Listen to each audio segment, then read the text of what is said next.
Everyone says that Vincent Kompany's arrival at Bayern is a joke, an absurd move, and the worst decision ever. But they are all wrong, and we will reveal the real reasons why the Bavarians chose Kompany and why this shocking appointment will actually work. No one expected it, but now it's official. Vincent Kompany is the new coach of Bayern Munich. Die Roten have penned a contract with the manager of Burnley until 2027 and paid the Clarets between 10 and 12 million euros in compensation fees for the Belgian manager's services. From the English Premier League relegation with Burnley to working at Bayern Munich, one of the world's biggest clubs, Kompany went from a Toyota to a Bugatti real quick. And we're certainly not going to claim that Munich wanted Vincent from the very start. You see, after the German side announced Thomas Tuchel's departure in February, the search for a new manager came to nothing. Xabi Alonso, Julian Nagelsmann, Hansi Flick, Ralf Rangnick, Unai Emery, Erik ten Hag, Oliver Glasner, Roberto De Zerbi, all of the mentioned candidates turned down the job. Later on, the Bundesliga giants even changed their mind about Tuchel and opened talks with him regarding a contract renewal, but things didn't work out either. Thomas had already decided to quit Munich. Therefore, Kompany is not Plan A, B, or even C, it's more like Plan K. Vincent is clearly not what the fans were expecting, but he is exactly the kind of coach wanted by two pretty important members of the Bayern board, whose votes made the difference. Max Eberl and Christoph Freund, the sporting directors of Bayern Munich, convinced the club's president, Herbert Hainer, to ink a contract with Kompany. Why? Simply put, Eberl and Freund were impressed by the Belgians' approach to the game, which became a key factor. Sky Sports Germany journalist Florian Plettenberg explains. Max Eberl sees something in Kompany. Perhaps he sees him as the new Xabi Alonso, and his opinion prevailed on Bayern's board. Uli Hoeneß was in favour of Hansi Flick's return, but Max Eberl rejected his return and said, "No, believe me, I see something in Vincent Kompany." But what exactly do they see at Bayern that the rest of the football world hasn't noticed? As a matter of fact, Kompany's style of play is a perfect fit for Die Roten because wherever Vincent has worked, he always played attacking football based on dominance, ball possession, and aggressive pressing. Right in his first season with the Clarets, Kompany repeatedly demonstrated his tactical flexibility. While in the Championship, his Burnley team usually used a 4-2-3-1 formation, Bayern's favourite one, as well as a 4-3-3, which sometimes turned into a 2-3-5, 3-2-5, 2-2-6 or 3-1-6. Here's a simplified example. When changing from a 4-3-3 to a 3-2-5 in Kompany's system, the four defenders turned into three during attacking build-ups. There were constant switches between fullbacks. The right one remained in the back, and the left one would become a winger or vice versa. The back three, not to mention the defensive midfielder and left central midfielder, formed a tight group that moved vertically up or down, depending on the opponent's actions. The nominal left midfielder made enough space for the left back and moved to the half wing, behind the centre forward, similar to the right central midfielder who also moved to the half wing to form triangles with the right back and the midfield player. The right midfielder operated widely, supported by the fullback behind him. Thus, the five-man attacking press was formed up front. Believe it or not, but Kompany's tactics in the defensive phase were equally well coordinated. The half-wing returned to the role of right central midfielder. The left-back dropped down. The left winger followed him to return to the left midfielder role once again, while the centre-forward was again alone up front and the first player to go for pressing. What we described is just one of many simple tactical adjustments Burnley made under Kompany's guidance, which he will soon bring into Bayern's game. Sure thing, his football has plenty of other nuances too. So this is how the Clarets constantly dominated the ball possession in the Championship, pressing better than any other squad and scoring loads of goals against their competitors. Kompany often gave his players individualised instructions instead of tying them to positions. Consequently, Burnley could become extremely unpredictable, to the point that Kompany's men tore apart the English second tier in the 22-23 campaign. They registered 29 wins, netted 87 and conceded only 35 goals. Thanks to Vincent's ideas, the English side secured their Premier League promotion and became the first team since the 14-15 season to break the plus 100 points mark in a single season in the Championship. My passion is scoring goals. And again, I'm a defender, I know. I used to be. But my passion is scoring goals. My passion is having teams who are looking at every opportunity to score a goal. So it means every phase of the game, we have a plan, we have an idea to score a goal. It was no accident that journalists later called that Burnley team the Manchester City of the Championship. And how can we ignore Kompany's background as a former footballer and pupil of Pep Guardiola? No doubt, Vinny got many of his tactical ideas from the Man City boss, who predicted a great coaching future for Kompany last year. I said that sooner or later he will be manager for Man City. When? I don't know, but I'm pretty sure. Now Guardiola promises to keep backing the newly minted Bayern coach without any hesitations. They believe that Vinny is the right decision. From Manchester, have a guy who will support unconditionally.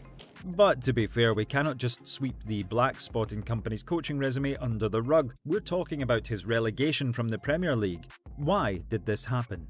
Vincent's most commonly used formation in the English top flight was the 4-4-2 one. Vincent persistently demanded his players to produce a lot of short passes, organised build-up, control and quick position changes on the pitch.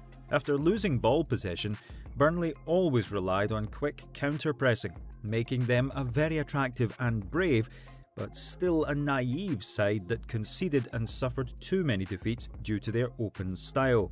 It was only in the last 10 match days that Burnley managed to find a better balance with the Premier League opponents and improve their competitiveness. But it was too late for that. In the end, the Clarets got relegated with 24 points in total. However, throughout this journey, Kompany had enough courage to stick to his progressive ideas, something that was greatly appreciated in the Zebener Strasse. The Athletic has already compared Burnley's and Bayern's stats for the 23-24 season. One can easily see that Vincent is on the right track, but he simply lacked quality performers at Burnley. Before Kompany's appointment, 75% of ball possession was something fantastic for the club from Lancashire County. Vincent could choose to play pragmatic football and take a place outside the relegation zone, but he would not display his own style for the sake of future promotion. Fortunately though, Kompany managed to show his vision and was called to the place where it was needed most. I think they want somebody who will play attractive football, they want somebody who wants to have possession, and they want somebody who, I think, they want somebody who's attached in some way to Guardiola. Because I don't think they've ever really got over Guardiola leaving. Critics will say, well, okay, but there is still nothing to respect about Kompany as a manager, and he won't be able to handle the star-studded Bayern locker room. But guess what? There is a strong counter-argument to that statement as well. Another reason why Bayern appointed Kompany lies in his communication skills. Apart from English, the new Bayern Munich boss speaks French and German. Ich finde es natürlich schade, dass es im Moment nicht klappt. Which he learned while performing for Hamburg earlier in his career. Moreover, Kompany doesn't allow his players to take him lightly. He turns on beast mode in the locker room if the team fails to follow his instructions. Let's recall how he was dishing out fire at Anderlecht. Number one, whether we play with 3, 4, 5, 6, it's my decision. And I take the responsibility if we lose and if we don't perform well. The second thing, sir, last time I talked about your attitude, you come off, I don't need a mind, but I need the attitude, that's perfect. You were not good, just like all the other one. I could have taken off from Hendrik to the last one, without anyone complaining. On top of that, he is not shy in showing passion to the fans, an attitude that will definitely be welcomed by the Roten fan base. But tonight, we're winning again! Yeah! So let's celebrate together!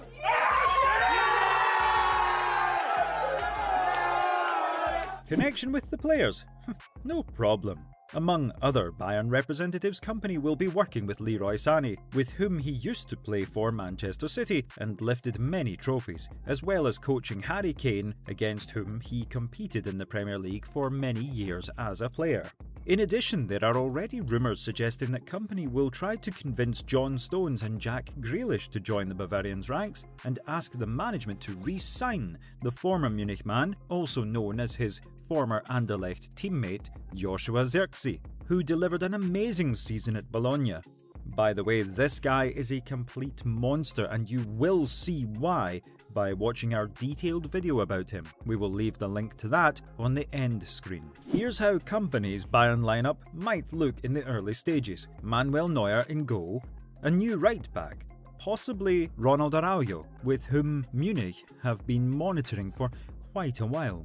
In the centre of defence, we'll be having Matthias de Ligt, Eric Dyer, Kim Min-jae or John Stones. On the left, Alphonso Davies, or a new fullback, which, in case of the Canadian's departure, is supposed to be Theo Hernandez.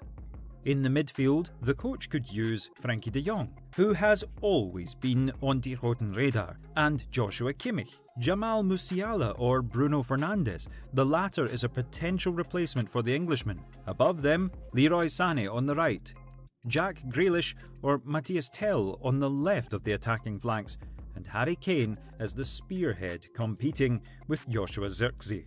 In fact, we should also note some important symbolic arguments regarding Kompany's prospects. Bayern are obsessed with the example of Bayer Leverkusen and the idea of their own Xabi Alonso, while Vincent Kompany has the most similar path. Alonso launched his coaching career with Real Sociedad's reserve team, which he first took to the Segunda, but returned them to the third tier a year later. Just like Kompany, who took Burnley out of the Championship but failed to keep the Clarets in the Premier League. Kompany, like Alonso, knows how to work with a small budget and focuses on developing youngsters. They both enjoy experimenting with tactics, and both have a great winning spirit they have cultivated since their days as players. And now, when everyone is shouting about Kompany's wrong step, we can only remind you that in the decisive game of the 18-19 campaign against Leicester City, when all the Manchester City players were shouting "Don't shoot, Vinny" to Vincent, he still did things his own way and netted a masterpiece of a goal that ultimately made the citizens the champions of England. So shoot, Vinny, and hang on for your chance at Bayern. The least you deserve is a chance to try. Folks, leave us a like and subscribe to our channel if you want Kompany to succeed at the German club. Thank you for your attention. Stay tuned for our new videos.